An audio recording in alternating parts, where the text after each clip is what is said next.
Mulai ya. Assalamualaikum warahmatullahi wabarakatuh. Perkenalkan, kami dari kelompok 8. Saya Rizky Permatasari dan rekan saya. Naila Chandra. Di sini kami akan mempresentasikan untuk tugas mata kuliah Bisnis Inovasi Perusahaan untuk ke tugas modul ketiga dan keempat. Berikut presentasinya.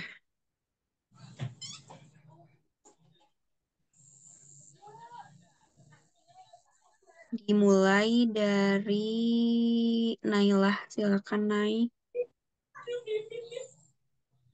Oke, di sini saya akan menjelaskan tentang UMKM.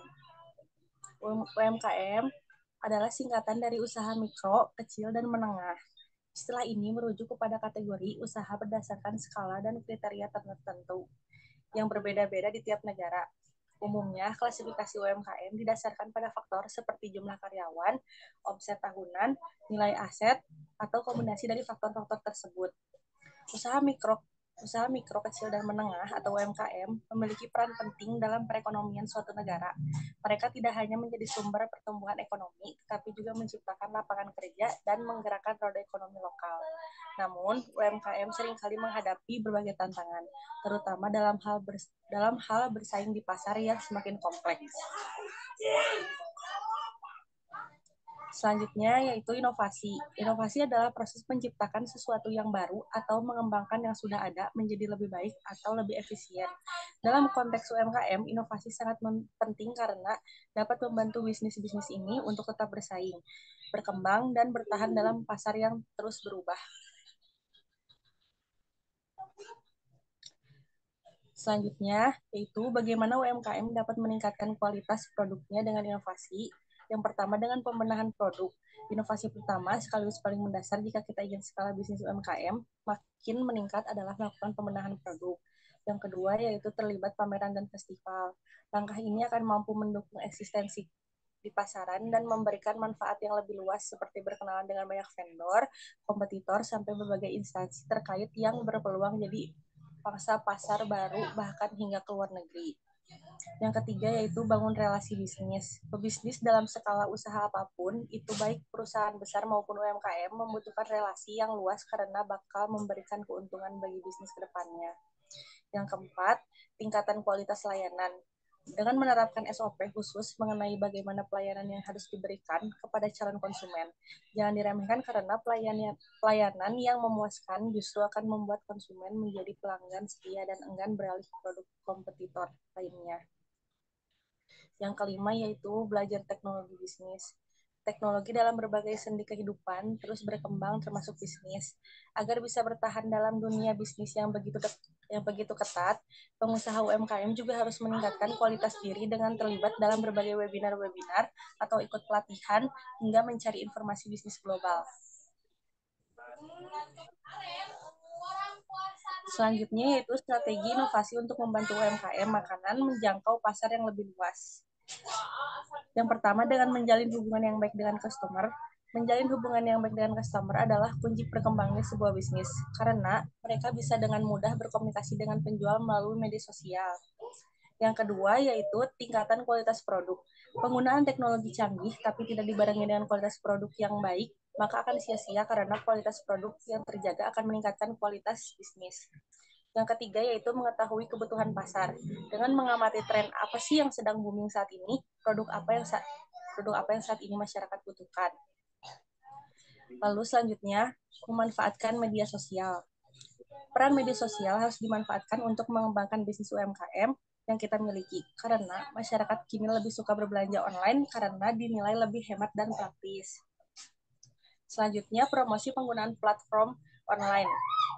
Dengan memanfaatkan aplikasi yang mendukung bisnis UMKM, seperti aplikasi administrasi, akuntansi, pembukuan, dan masih banyak lagi, agar mempermudah kita sebagai pebisnis menjalankan bisnis karena lebih efisien dari segi waktu dan tenaga. Lalu yang terakhir, dengan melakukan inovasi. Tips yang harus dilakukan agar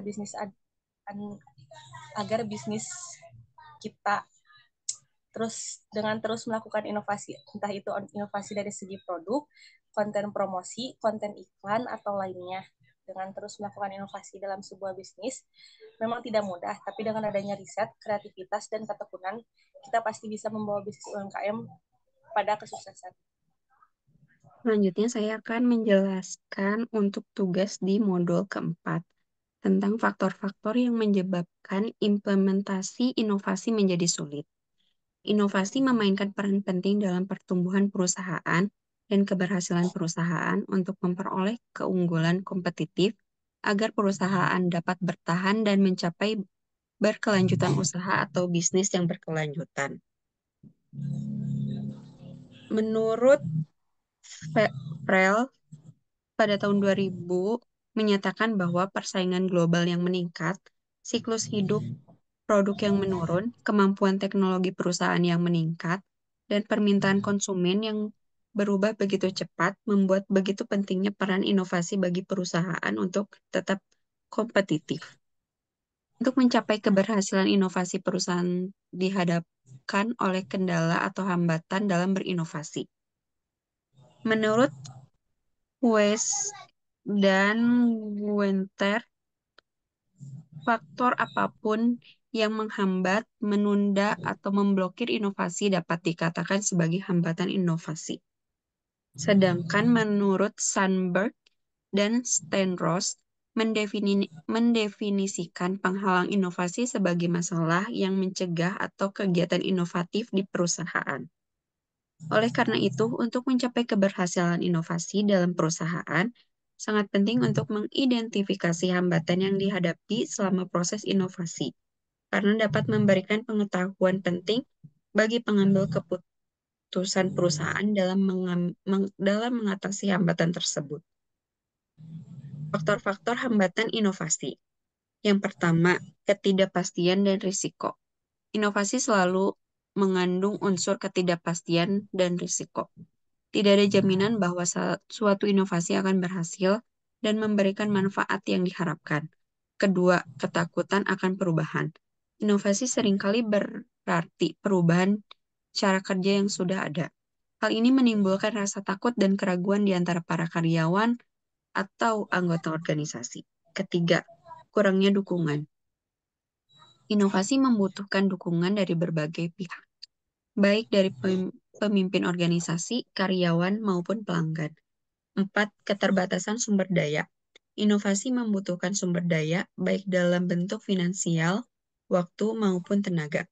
Keterbatasan sumber daya tersebut dapat menjadi hambatan dalam implementasi inovasi. Kelima, budaya organisasi. Budaya organisasi yang tidak mendukung inovasi dapat menjadi hambatan yang besar.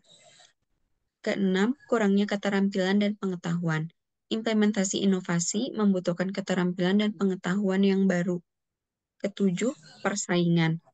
Di dalam dunia yang kompetitif, organisasi perlu terus berinovasi agar dapat bertahan dan unggul dari para pesaingnya.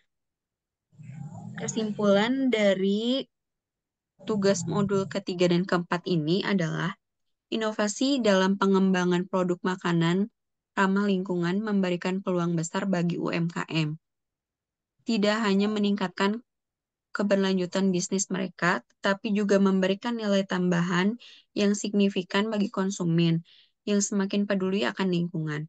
Dengan menerapkan berbagai strategi inovasi yang telah disebutkan di atas, UMKM makanan dapat memainkan peran yang lebih aktif dalam mendukung keberlanjutan lingkungan, menciptakan produk yang lebih sehat, dan menghadirkan pilihan yang lebih beragam bagi konsumen yang peduli akan lingkungan.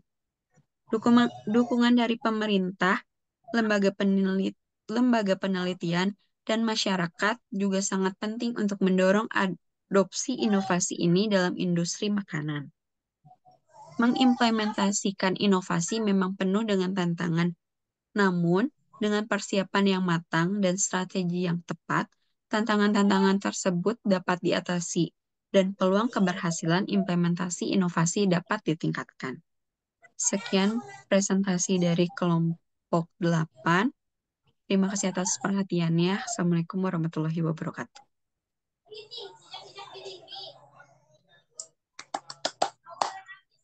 Mantap.